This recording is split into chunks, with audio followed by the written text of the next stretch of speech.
이제 우리 하나님 말씀은 창세기 16장입니다. 구약 성경 창세기 16장 7절부터 16절까지 말씀입니다. 오늘도 다 자리에서 일어나셔서 하나님의 말씀을 봉독하도록 하겠습니다.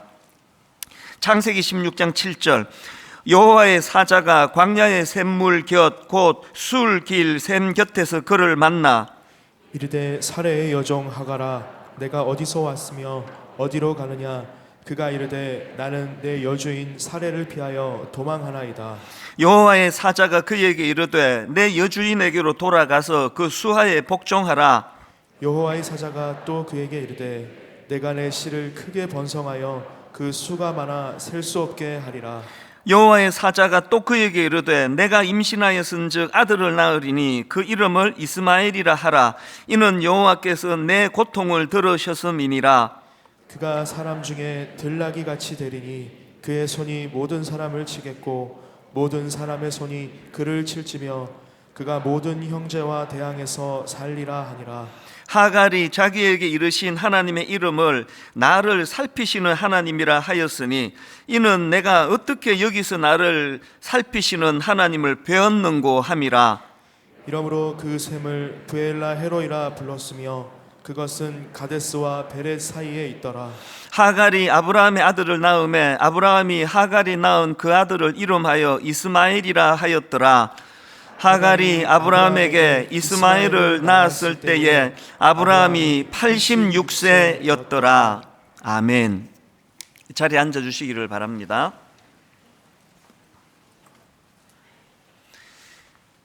아마 그 전국 노래자랑 이 진행하시는 그 송혜 선생님을 아마 다 아실 거라 생각을 합니다. 이분이 1927년생이시니까요.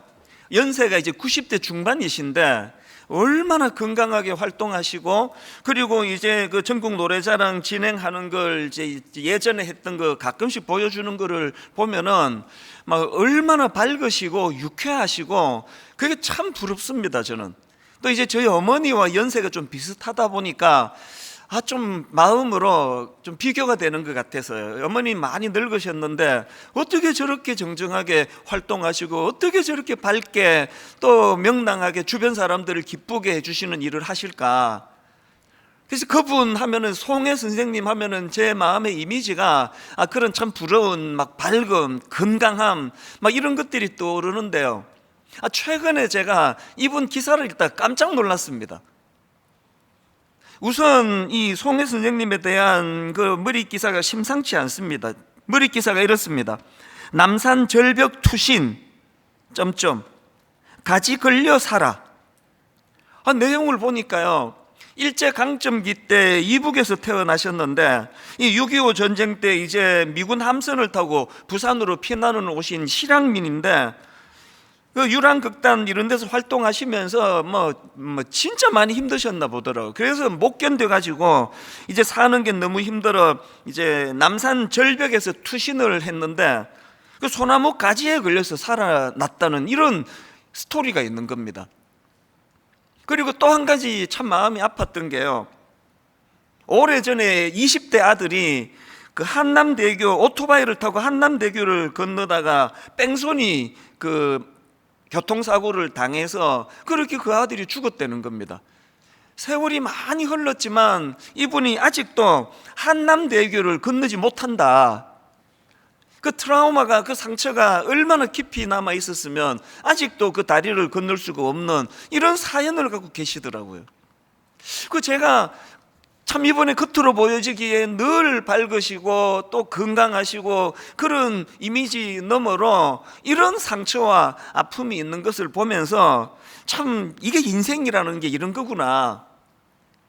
아마 이 땅을 사는 모든 사람들, 저도 그렇고 여러분도 그렇고 극복이 내색하지 않고 아무렇지도 않게 그렇게 살아가서 그렇죠. 이게 전부 다 견뎌내는 세월, 그 마음의 상처가 많고 아픔이 많지만 그거를 이겨내고 극복하면서, 그러면서도 여전히 어느 지점에 이르면은 그 상처가 드러나기 때문에 그 한남대교를 건너지 못하는 그런 아픔을 갖고 사시는, 이게 우리 인생 아닐까. 제가 지난주 중에 이 스토리를, 제가 송혜 선생님에 대한 기사가 떠올랐던 것은요, 오늘 본문에 등장하는 여종 하갈, 이 하갈이라는 여종이 너무나 그 삶이 가엾고 불쌍하기 때문이에요. 성경에 보니까 애굽 사람이라고 나와 있는데 무슨 사연인지는 모르겠지만 애굽 여자 이 하갈이 어떻게 하다가 남의 나라에 와가지고 거기서 지금 종살이로 그렇게 지내고 있는가. 그리고는 뭐 입에 담기도 민망한 그 시바지, 진짜 이게 그 상상하기 어려운 이런 고초를 겪고, 그리고는 그 원하지 않는 일을 겪는 그 모든 것이 다 아픔인데 그 여주인의 학대를 견딜 수 없어가지고 뭐 야반 도주하듯이 그렇게 도망쳐 광야를 배회하고 있는 그 사람이 오늘 본문에 나오는 하갈이라는 여종이라는 겁니다. 뭐 누가 알아주겠습니까?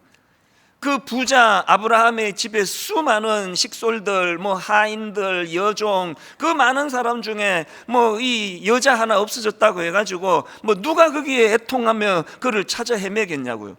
더군다나 그 본인 입장에서는 그 광야에 던져져 있으니까 얼마나 그 마음이 참 복잡하고 힘들고 그랬을까.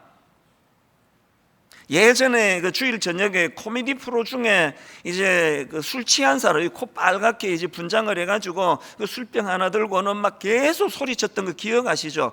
1등만 기억하는 더러운 세상, 1등만 기억하면 더러운 세상. 그래서 이제 그것 가지고 참 웃기도 했지만 많은 사람들이 또 공감을 하기도 한 그게 제가 또 올라지더라고요. 오늘 하갈이 바로 뭐 이런 말을 뭐 복창해야 되는 그런 상황 아니겠습니까? 그런데 여러분, 이렇게 상처가 많고 아픔이 많고 참 천한 신분으로 그렇게 낙인 찍혀 있던 이 여인이지만요, 오늘 본문에 보면은 하나님께서 이 아픔 많은, 상처 많은 하갈을 만나 주신다는 겁니다. 자, 오늘 본문 창세기 16장 7절 8절입니다. 여호와의 사자가 광야의 샘물 곁 곧 술길 샘 곁에서 그를 만나 이르되 사레의 여종 하갈아, 내가 어디서 왔으면 어디로 가느냐. 제가 감동을 하는 거는요, 영어 성경으로 보니까 이게 meet, 만나다, meet의 과거를 쓰는 게 아니라 find의 과거를 쓰고 있더라고요. 뭐를 의미하느냐, 왜 그러냐 하니까요, 여기 나오는 이 만나다라는 이 동사는 그 히브리어 원어로 보면은 맞자라는 단어인데요, 이 단어는 우연히 마주치는 만남을 얘기하는 그 단어가 아닙니다. 이 단어는 막 적극적으로 찾아 나서서 찾아내는 거, 이걸 맞자라 그러거든요. 똑같은 단어가 그 구약에 한 군데 더 나오는데요, 이 맞자라는 단어가 창세기 18장 26절에도 나옵니다. 여호와께서 이르시되 내가 만일 소돔 성읍 가운데에서 의인 50명을 찾으면 그들을 위하여 온 지역을 용서하리라. 지금 여러분, 하나님께서 이 소돔성을 멸하시겠다는 심각한 상황에서 의인 50명을 찾으면, 이 심각한 상황에서 나온 단어가 맞자예요. 뭐 우연히 마주치면 이거 아니지 않습니까? 오늘 본문에서 우리 하나님의 그 참 보잘것없는 한 인생의 눈물을 보시는 그 하나님께서 지금 우연히 마주친 게 아니에요. 하나님께서 지금 광야 샘물 곁에서 그 여호와의 사자가 그 하갈을 만났다 할 때, 이 만남은 하나님께서 온 마음을 기울여 만나주시는 그 만남을 이야기하거든요. 제가 왜 이런 말씀이 제게 깊이 와닿겠습니까? 뭐 모든 우리 성도님 다 아시지만 20대 초반에 시카고로 던져졌을 때 그때 하나님이 저를 맞자 해주셨거든요. 저를 하나님이 어떤 은혜로 그렇게 만나 주셨기 때문에 그 감격이 얼마나 컸으면 그 이후로 제가 한국으로 되돌아와 평생을 제가 하나님 은혜에 보온하면서 그렇게 살아가고 있겠습니까? 이게 맞자예요, 맞자. 그런가 하면 또 한 가지 있습니다. 그렇게 하나님께서 은혜로 이 여인을 만나 주시는데 정말 하나님의 배려하심이 너무나 감동으로 와닿는 부분이 있습니다. 제가 지난주에 아브라함과 사라가 하갈을 인간적으로, 인격적으로 그렇게 대우하는 게 아니라 이게 물건 취급했다 그랬잖아요. 이건 그냥 내 어떤 욕구를 채워주는 어떤 도구 취급을 했다. 그래서 이름을 부르지 않았다는 말씀을 드렸는데 한 번 더 보시겠습니까? 본문 2절입니다. 사레가 아브라함에게 이르되 여호와께서 내 출산을 허락하지 아니하셨으니, 그 다음 보세요. 원하건대 내 여종에게 들어가라. 지금 여러분, 그 여주인 사라 입장에서는 그 수많은 종들 중에 이 여자를, 그 후사를 택하는 그런 도구로 시바지, 이런 말이 참 너무 입에 담기도 그렇죠. 그거로 쓰기를 할 때는 얼마나 신임을 했으면, 얼마나 오래 속속들이 알았으면 이 여자를 택했겠냐고요. 그런데도 이름을 부르지 않는 겁니다. 5절도 마찬가지입니다.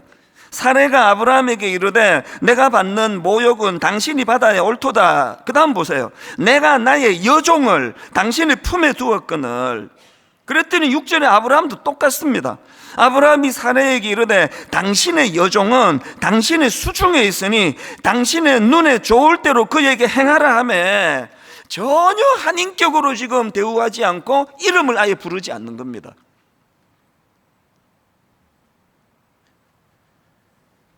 그런데 하나님께서 그 맞자 어떤 상황에 있든지 이 여인을 만나 주셨던 그 하나님께서 제일 첫 번째 메시지가 뭔지 아십니까? 7절 8절 한번 보십시오. 여호와의 사자가 광야의 샘물 곁 곧 술길 샘 곁에서 그를 만나 이르되 사레의 여조 하가라, 하가라, 네가 어디서 왔으면 어디로 가느냐. 여러분, 지금 이 하갈과 관계되는 본문 말씀에서 처음으로 이름 부르는 게 나옵니다. 하나님의 배려가 느껴지지 않습니까? 토미 워커 그 목사님이라고 찬양 사역자가 있는데요, 이분이 쓴 곡 중에서 내 이름 아시죠? 이런 곡이 있습니다.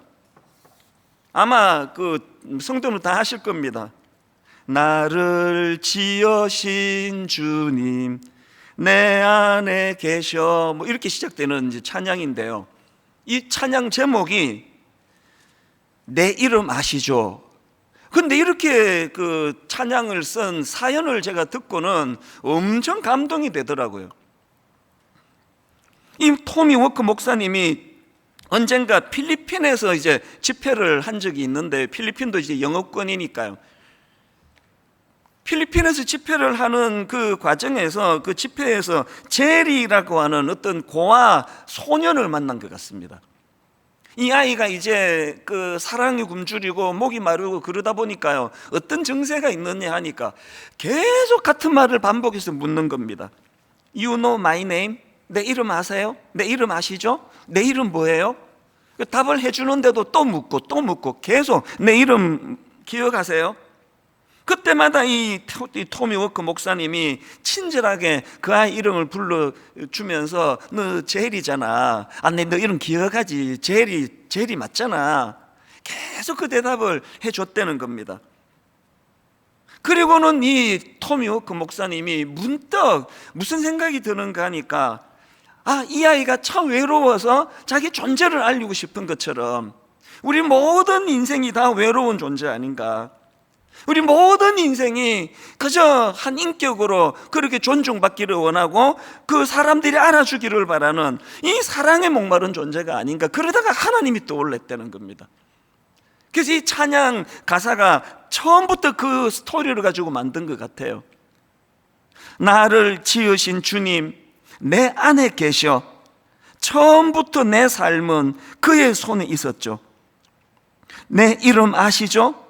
내 모든 생각도, 내 흐르는 눈물 그가 닦아주셨죠. 그는 내 아버지, 난 그의 소유.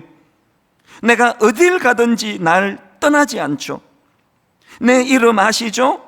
내 모든 생각도 아바라 부를 때 그가 들으시죠. 내 이름 아시죠? 내 모든 생각도 아바, 우리말로 아빠 아닙니까? 아바라 부를 때 그가 들으시죠. 그가 들으시죠. 여러분, 이 목사님의 생각이 옳습니다. 분당 우리 교회에 이 엄청난 성도들이 모여있는 교회를 다니면은 제가 종종 느끼는 게 텅 빈 들판에 혼자 서 있는 것 같은 느낌이에요. 결혼도 했고 참 귀한 자녀가 셋이나 되는 그 가정을 제가 누리고 살지만 결정적인 어떤 순간에 보면 텅 빈 들판에 혼자 서 있는 거예요. 이게 인간이에요. 그리고 온 세상의 이 각박한 세상의 원리는 나를 그 존재 그 자체로 내가 쓰임새가 있든지 쓰임새가 없든지 이런 걸로 판단하지 아니하시는 하나님과는 달리 어떤 면에서는 성도님들이 교회를 택하는 것도 그거 아닙니까? 설교 얼마나 잘하나? 나한테 얼마나 잘해주나? 이런 세상을 살다가 보니까 우리는 종종 그런 것들을 뛰어넘으시는, 그래서 참 맞자라는 그 단어를 가지고 적극적으로 이 가련한 한 여인을 찾아주시고 그를 만나시자마자 그 이름을 불러주시면서 그 상황을 어루만 주시는 그 하나님이 내 하나님이세요. 그게 내 아빠 아버지세요. 성도가 몇만 명이 돼서 외로움이 사라지는 게 아닙니다. 새벽마다 그 하나님 앞에 나가 무릎을 꿇을 때 하나님께서는 저의 이름을 불러주시고, 어떨 때는요, 이 목사 너무 애쓰지 마라, 너무 애쓰지 않아도 괜찮다, 네가 얼마나 훌륭한 목사, 얼마나 설교 잘하는 목사, 이런 거랑 관계없이 나는 네 존재가 너무나 사랑스러워. 여러분, 신앙생활의 묘미가 이 하나님을 만나는 거 아닙니까? 가을은 남자의 계절이라 그러고요, 그래서 남자들이 좀 쓸쓸해요. 가을은 남자들 계절인데 여성도 쓸쓸해요. 벌써 11월이네? 추수감사절 지나고 뭐 이제 성탄절 얼마 안 남고 또 한 해가 또 가네? 저는 이 쓸쓸한 계절에 참 이 찬양 가사 그대로 내 이름 아시죠? 내 모든 생각도 아바라 부르며 그가 들으시죠.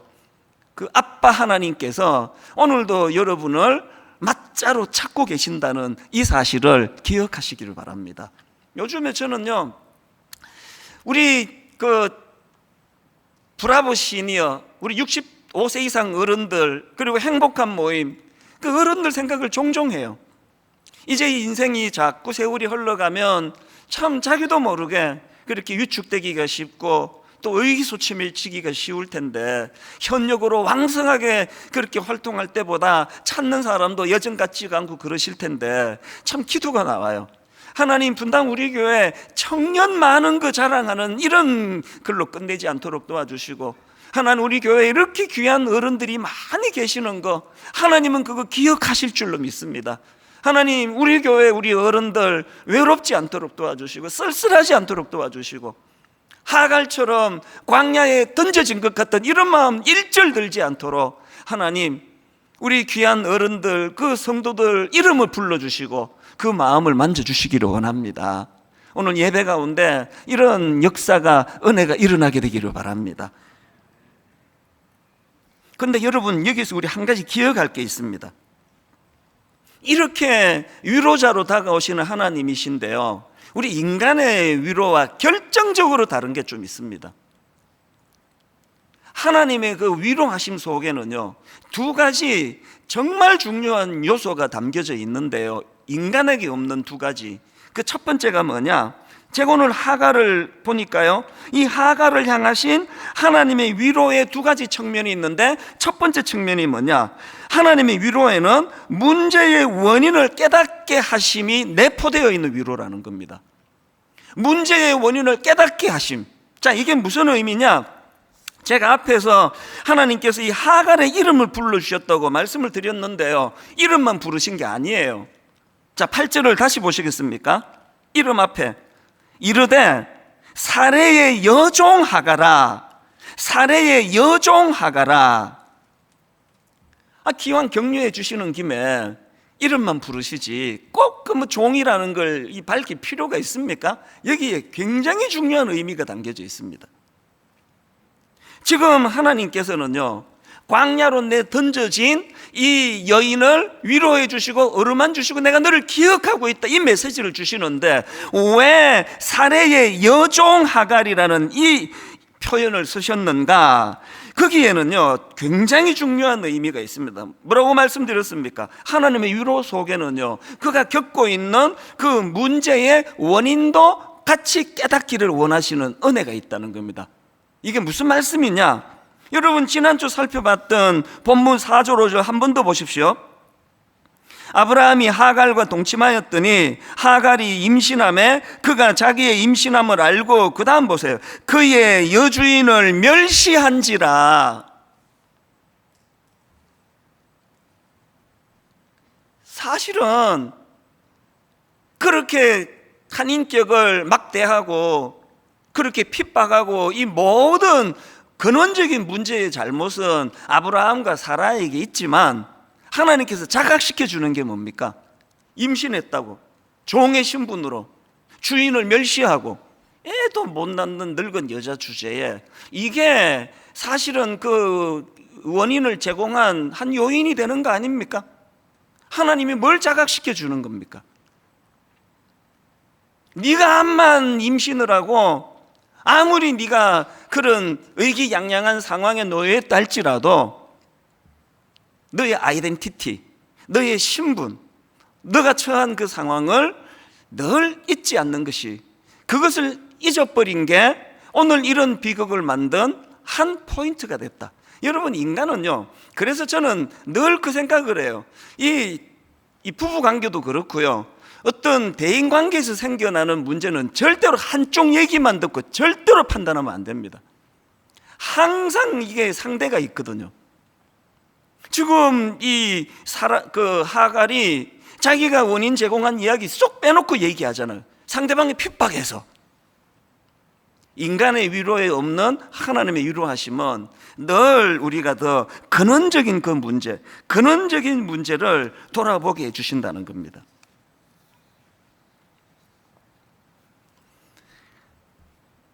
며느리하고 또 시어머니하고 참 가슴 아프게 갈등이 생기고 오해가 많이 생기고 그런 일이 있어가지고 가정에 어려움이 있다면은요, 항상 모든 문제 원인을 상대방에게만 다 찾는 이런 태도를 하나님은 기뻐하지 않으세요.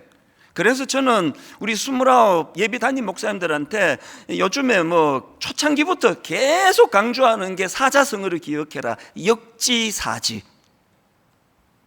즉 우리 성도님들이 이렇게 정든 교회를 떠나야 되는 그 상황에서의 그 마음을 역지사지하지 않는다면 그건 옳은 목회자의 태도가 아니다. 그러면서 저는 29 목사님에 대하여 역지사지예요. 지금 이 담임 목사가 되는 이 과정에서 얼마나 두려울까, 얼마나 그 마음에 염려가 많을까, 이게 역지사지예요. 오늘 여러분 하나님의 은혜를 경험하고 광야에 던져진 우리 인생을 참 어루만주시고 위로해 주시는 이 하나님의 은혜를 경험하시는 성도님이라면 오늘 하나님께서 그 문제의 원인도 너한테도 문제가 있다, 너의 태도 속에 원인 제공한 걸 돌아보거라, 이 하나님의 위로에는 이 내용이 포함되어 있다는 걸 기억하시자는 겁니다. 잠언 29장 18절에 보니까 묵시가 없으면 백성이 방자히 행하거니와, 묵시가 없으면 백성이 방자히 행하거니와. 여러분, 우리가요 목사고 장로고 이게 중요한 게 아니고요, 모태신앙이고 30년 믿고 이게 중요한 게 아니고요, 우리 삶 속에서 이 하나님의 말씀이 작동되느냐가 문제예요. 아무리 여기서 눈물 흘리고 은혜 받고 해봐야 월요일부터 직장 가가지고 학교 가가지고 이 하나님의 말씀이 작동이 안 되면요, 우리는 늘 삶 속에서 아브라함처럼 사라처럼 또 하갈처럼 항상 저 사람 탓이고 원인 제공을 난 하나도 한 게 없고, 항상 이 하나님의 말씀이 우리 일상생활 속에서 작동이 되어야 방자히 행하지 않게 된다는 거, 이걸 참 마음으로 우리가 담아야 되고, 그런가 하면은 시편 119편 71절 고난당하는 것이 내게 유익이라 이로 말미암아 내가 주의 율례들을 배우게 되었나이다. 저는 이 말씀을 묵상하면서요, 아니 기왕에 당한 고난인데, 기왕에 오해도 받고 참 광야로 쫓겨나는 이런 생활을 못 피하는데 제일 어리석은 게 뭡니까? 고난은 고난대로 당하면서 거기서 주의 법도를 배우지 못한다면 이게 얼마나 억울한 일이에요. 많은 아픔이 있고 시련이 있고 고난이 있는 게 인생 길이라면 그 과정에서 주님의 법도를 배우게 되는 전화위복의 은혜를 누리게 되시기를 바랍니다. 이게 첫 번째 하나님의 위로에 담겨져 있는, 내포되어 있는 요소고요. 두 번째, 하갈을 향하신 이 하나님의 위로하심에는 또 하나 담겨져 있는데요, 회복의 자리로 돌아가게 하는 능력이 내포되어 있다는 겁니다. 하나님 위로 속에는. 자, 이게 무슨 말씀이냐? 자, 창세기 16장 7절 한번 보십시오. 여호와의 사자가 광야의 샘물 곁 곧 술길 샘 곁에서 그를 만나. 여기 나오는 술길 할 때 이 술은요, 수르 광야예요. 그래서 좀 가격이 나가는 좋은 성경 맨 뒷면에 보면은 그 지도가 나오지 않습니까? 그 지도를 보면은요, 이 아브라함의 집에서 그 왼쪽에 위치한 게 수르 광야예요. 그러니까 그 수르 광야 그 길은요, 애굽으로 가는 길이에요. 여러분이 하갈이 애굽 여자라 그랬잖아요. 어디로 가는 겁니까? 너무나 큰 상처를 받고 지금 자기 고향으로 돌아가고 있는 중인데 하나님께서 그 길을 막으세요. 그 현실 도피라는 거예요. 그 회피하는 거라는 거예요. 그러면 안 된다는 겁니다. 그래서 하나님께서 8절에 이르되 사레의 여종 하갈아, 네가 어디서 왔으며 어디로 가느냐, 이 말씀의 뉘앙스는요, 두려워가지고 동굴로 숨어 들어갔던 엘리야에게 주신 하나님의 말씀 기억하십니까? 열왕기상 19장 9절, 엘리야가 그곳 굴에 들어가 거기서 머물더니 여호와의 말씀이 그에게 임하여 이르되 엘리야야, 네가 어찌하여 여기 있느냐. 엉뚱한 길이라는 거 아닙니까? 여러분, 범죄한 타락한 아담과 하와 그 숨어 있을 때 하나님이 주셨던 말씀 기억하시죠? 창세기 3장 8절 9절. 그들이 그날 바람이 불 때 동산에 거니시는 여호와 하나님의 소리를 듣고 아담과 그의 아내가 여호와 하나님의 낯을 피하여 동산 나무 사이에 숨은지라. 여호와 하나님이 아담을 부르시며 그에게 이르시되 내가 어디 있느냐. 이 하나님이 찾다 못 찾아가지고 도대체 어디 숨었느냐 그 뜻이 아니잖아요. 아니, 왜 피조물 중에 가장 존귀한 존재로 지원받은 네가 어떻게 그 엉뚱한 곳에 그 비참하게 거기 숨어 있느냐, 그 얘기 아닙니까? 오늘 여러분, 하갈처럼 이 회피, 직면하지 못하고 비겁하게 회피하고 계시는 분 계시다면 오늘 이 하나님의 말씀이 들려지기를 원합니다. 너 왜 거기 있니? 왜 그 길로 가? 네가 어디서 왔으면 어디로 가느냐? 그리고는요, 지난 한 주 내내 제게 제일 어려웠던 말씀 한마디를 하세요. 그 9절입니다. 너무나 냉정해 보이는 한마디. 여호와의 사자가 그에게 이르되 너의 여주인에게로 돌아가서 그 수하에 복종하라. 여러분, 이게 이해가 되세요? 아니, 지금 그 여주인의 핍박을 견디다 못 견뎌가지고 임신한 상태로 그 집을 뛰쳐나온 그 여종에게 돌아가라는 것도 이게 이해가 안 되는데 뭐라고 이야기하십니까? 그 수하에 복종하라는 겁니다. 이 시험 받기 딱 좋은 말씀 아닙니까? 여러분, 수용하시겠습니까? 아, 내 처음부터 여종이라고 부를 때부터 내가 알아봤지. 내가 이런 하나님은 어떻게 내가 신뢰하느냐고 이럴 수 있는 오해가 있는 말씀이라서요, 지난 한 주 내내 제가 이 9절 말씀을 고심하면서 여러 자료도 보고 그랬는데요, 구약학 빅터 해밀턴 교수님의 주석을 위시해서 이런저런 자료를 보다 보니까 이게 딱 저의 오해예요. 아마 대부분의 분들이 오해할 수 있는 거, 이 말씀의 의미가 뭐냐 하니까요, 여기 나오는 복종하라, 이 단어는 히브리어로 아나라는 단어의 히트 파일형이다 그러는 거예요. 히트 파일형, 이걸 더 쉽게 우리말로 하면, 우리 문법으로 하면은 이게 재귀형 동사라는 거예요. 문법 시간에 뭐 하도 오래돼가지고 이게 무슨 뜻인지 헷갈리실 텐데요. 그러니까 제가 딱 거두절미하고 여기 나와 있는 그 수하에 복종하라, 이 말을 히브리어에 좀 더 가깝게 번역하면 이렇게 번역합니다. 너 스스로를 낮아지게 하라는 뜻이에요. 지금 하나님께서 뭘 명하십니까? 앞에서 말씀드렸잖아요. 지금 호의를 가지고 이 여종에게 아브라함의 그런 후사를 이 종을 통해서 이루어 이때까지만 해도 사라가 굉장히 호의를 가지고 대했을 거 아닙니까? 그랬는데 임신한 하갈이 자기 신분을 잊어버리고 주인을 멸시하고 그래가지고 격분하게 된 거 아닙니까? 그래서 문제가 생기니까 현실 도피해버리는데 하나님은 그게 옳은 게 아니라는 거예요. 그게 복의 통로, 아브라함 집을 떠나면 안 된다는 거예요. 그래서 현실을 도피하는 그걸 택하지 말고 어떻게 해요? 죽게 하듯 주님 앞에서 너 스스로를 낮아지게 해. 그리고는 놀라운 약속의 말씀을 주십니다. 10절과 11절입니다. 여호와의 사자가 또 그에게 이르되 내가 너의 씨를 크게 번성하여 그 수가 많아 셀 수 없게 하리라. 여호와의 사자가 또 그에게 이르되 너가 임신하였은즉 아들을 낳으리니 너가 임신하였은즉 아들을 낳으리니 그 이름을 이스마엘이라 하라. 이는 여호와께서 너의 고통을 들으셨습니다. 무대뽀로 우격다짐으로 할 수도 없는데 그렇게 들이미시는 분이 아니세요. 여러분, 그 광야에서 이 하갈이 가장 그 가슴을 벅차게 했던 약속은 딱 이거라고 생각해요. 여성으로 다 아실 겁니다.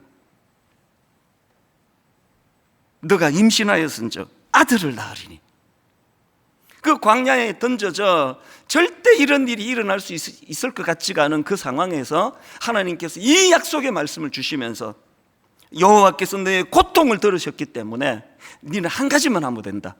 교만했던 거 내려놓고 종의 신분을 잊어버리고 주인을 멸시하고 임신도 못하는 늙은 여자라고 비아냥거리는 그 태도를 고치고 다시 겸손히, 이게 오늘 우리에게 주시는 메시지 아닙니까? 이 하갈이 얼마나 이 하나님의 말씀에 감격이 됐는지 하나님의 이름을 지어 불러드리는 이 굉장히 생소한 행동이에요. 13절입니다. 하갈이 자기에게 이르신 여호와의 이름을 나를 살피시는 하나님이라 하였으니 이는 내가 어떻게 여기서 나를 살피시는 하나님을 배웠는고 함이라. 그리고는 14절 이름으로 그 샘을 부엘라 헤로이라고 불렀으며, 이 샘을 부엘라 헤로이라고 불렀으면데 제가 자료를 보니까요, 이 부엘라 헤로이가 무슨 뜻을 가졌냐, 나를 살피신 살아계신 자에게 속하는 우물이래요. 나를 살피신 살아계신 자에게 속하는 우물. 사실 여러분, 하나님 만나기 전에 하갈에게 그 우물은요, 절망의 우물이에요. 고독의 우물이에요. 낙심과 좌절의 우물이에요. 그 우물을 벅찬 감격으로 그 우물 이름을 새로 지어 부를 수 있는 하갈, 나를 살피신 살아계신 자에게 속하는 우물. 저는 이 구절을 보면서 창세기 28장의 야곱이 또 똑같은 상황입니다. 야곱이 자기 장교를 의지하다가 자승자박이라고 덧나가지고 그 광야길로 도망을 가지 않습니까? 야반 도주하듯이. 이것도 하갈하고 똑같아요. 그리고는 돌을 배기하고 자고 있던 그 초란, 모든 게 다 자기 잘못임에도 불구하고 그런 연약한 자, 그런 악한 자, 잘못된 행동을 한 자도 주님이 만나 주시잖아요. 그래서 창세기 28장 16절 야곱이 잠이 깨어 이르되 여호와께서 과연 여기 계시거늘 내가 알지 못하였도다. 그리고 그가 한 게 18절입니다. 야곱이 아침에 일찍 일어나 베개로 삼았던 돌을 가져다가 기둥으로 세우고 그 위에 기름을 붓고 예배를 드린 거예요. 그리고는 19절 그곳 이름을 베델이라 하였더라. 그 성의 옛 이름은 루스더라. 여러분, 야곱에게 있어서 그 고독한 루스가 살아계신 하나님이 만나주신 그 사건을 통하여 베델로 바뀌어졌다는 겁니다. 여러분, 언제까지 루스 그러고 사실 거냐고요. 여러분, 언제까지 그 루스의 고독을 참 눈물을 삼키며 돌을 베게 사시겠냐고요. 하갈의 이 감격이요, 그 절망의 그 광야에서 만난 그 절망의 우물, 그 절망의 샘을 부엘라 헤로이, 나를 살피신 살아계신 자에게 속하는 우물이었노라고. 평생을 그 절망의 날을 기억하면서 그렇게 상처 구덩이를 뒹굴 수밖에 없는 그 하갈이라는 한 여인을 주님께서 이 환희의 기쁨으로 우물을 지을 수 있도록 우리가 해야 될 게 딱 하나가 있습니다. 여러분, 창세기 16장 13절 다시 한번 보십시오. 하갈이 자기에게 이르신 여호와의 이름을 나를 살피시는 하나님이라 하였으니, 먼저 하나님을 그걸 찾아주셨어요. 여호와의 이름을 나를 살피시는 하나님이라 하였으니, 그 다음 보세요. 이는 내가, 누가 했습니까? 이는 내가 어떻게 여기서 나를 살피시는 하나님을 배웠는고 함이라. 오늘 여기 딱 두 종류예요. 오늘도 살피시는 그 하나님만 있는 분이 계시고요, 하갈처럼 그 절망의 광야에서 선행하여 나를 살피시는 그 하나님을, 자기를 보고 계시는 그 하나님을, 나도 하나님을 볼 수 있게 되었다는 이 고백이 있는 사람으로 나뉘어지는 겁니다. 우리 청년들에게 눈물을 호소합니다. 여러분, 교회가 여러분에게 많은 실망을 안겨다 주고 어른들이 여러분 믿음의 본을 보이지 않는다 할지라도, 여러분 그렇다고 광야로 가시면 안 돼요. 여러분 그렇다고 애굽으로 가시면 안 됩니다. 여호와의 집으로 오셔야 돼요.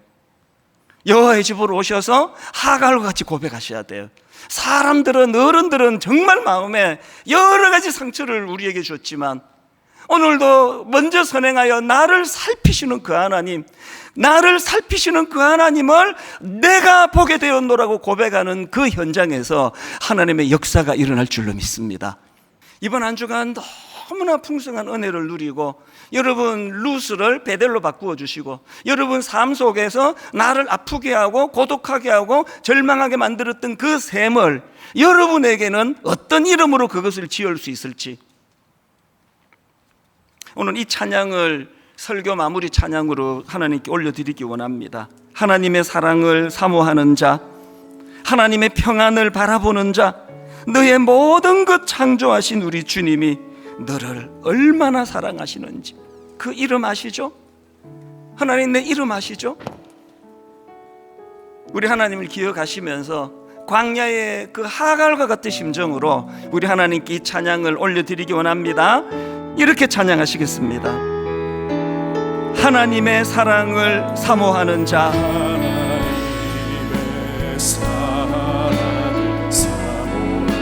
하나님의 평안을 바라보는 자, 너의 모든 것 창조하신 우리 주님이 너를 얼마나 사랑하시는지 여러분 이 사실을 아시지 않습니까? 하나님께 찬양과 경배하는 자, 하나님의 선하심을 닮아가는 자, 너의 모든 것 창조하신 우리 주님이 너를 자녀 삼으셨네. 광야에 던져진 인생, 그러나 하나님 사랑의 눈으로 너를 어느 때나 바라보시고 하나님 인자한 귀로서 언제나 너에게 기울이시니 어둠의 밝은 빛을 비춰주시고 우리가 고통할 때 너의 작은 신음에도 응답하시니 너는 어느 곳에 있든지 주를 향하고 주만 바라볼지라. 하나님 사랑의 눈으로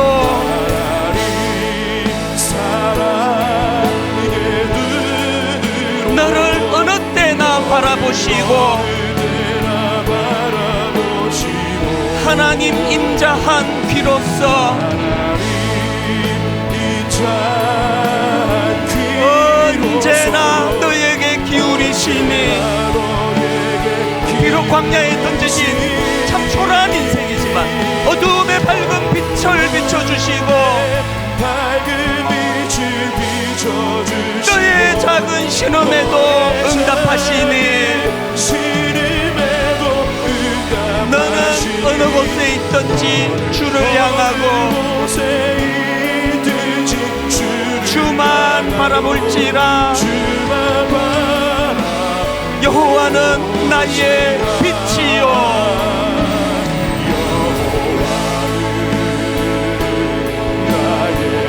여호와는 나의 구원이시니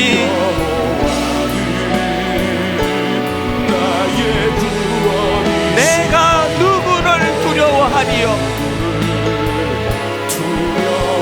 여호와는 생명의 피난처시니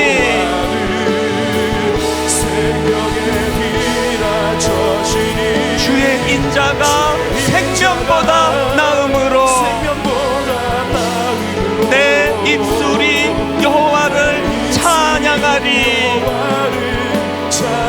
어떤 상황에 던져져 있다 할지라도 내 평생에 주를 찬양하며 주의 이름으로 내 손 들리라. 우리 다 자리에서 일어나셔서 여호와는 나의 빛이요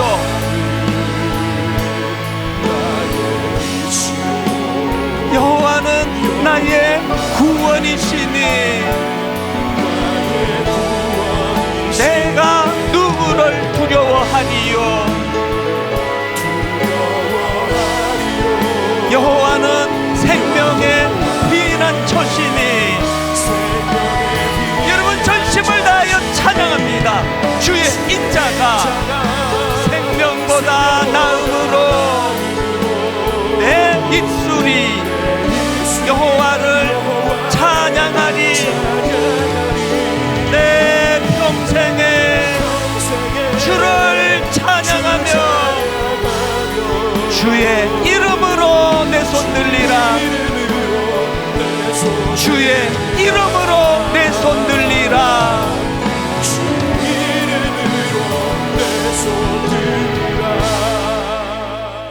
우리 주 예수 그리스도의 은혜와 하나님 아버지의 다함 없는 사랑과 성령님의 감동, 감화, 위로, 교통 충만하심의 역사가 오늘 주신 말씀 마음에 담고 여호와께서 내 고통을 들으셨습니다, 이 확신을 가지고 은혜의 자리로 나아가기로 다짐하며 예배하는 모든 주의 자녀들 머리 위에 지금부터 영원토록 함께 하시기를 간절히 축원하옵나이다. 아멘.